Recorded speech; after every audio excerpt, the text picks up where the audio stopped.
तो straight of Hormuz को लेकर अमेरिका ने एक बड़ा बयान यहां पर दिया। स्ट्रेट ऑफ हॉर्मुज पर ईरान टोल नहीं वसूलेगा, ये जेडी वेंस की तरफ से कहा गया है। ईरान वादा करे कि कमर्शियल जहाजों पर वो हमला नहीं करेगा, ये भी कह रहे हैं वेंस यहां पर। और स्ट्रेट ऑफ हॉर्मुज से माइंस अब हटाए जाएं। इतना ही नहीं, अमेरिका का ये भी कहना है कि तेल और गैस की सप्लाई पहले की तरह ही जारी रहे। तो यहां पर कई अहम बातें अमेरिका की तरफ से कही गई हैं कि टोल ना वसूले, कमर्शियल जहाजों पर ईरान हमला ना करे और वहां से जो माइंस हैं उन्हें भी हटाया जाए।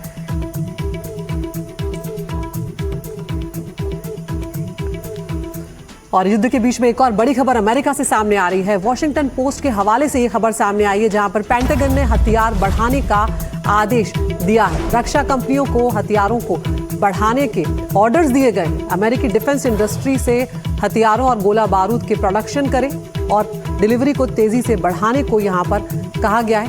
21 दिनों के भीतर ही नया प्लान जमा करना होगा, ये बात यहां पर की जा रही है। और वहीं जब हम स्ट्रेट ऑफ हॉर्मुज की बात कर रहे हैं तो ईरान की तरफ से प्रतिक्रिया आए ऐसा हो ही नहीं सकता, तो प्रतिक्रिया तो यहां पर आनी ही थी। अब ईरान का बयान भी सामने आया, स्ट्रेट ऑफ हॉर्मुज तब खुलेगा जब अमेरिका शर्तें मान लेगा। ईरान ने यहां पर रुख अपना साफ कर दिया है कि जब अमेरिका शर्तें मानेगा तभी स्ट्रेट ऑफ हॉर्मुज को खोला जाएगा और अमेरिका को हमारी मांगे माननी ही होंगी।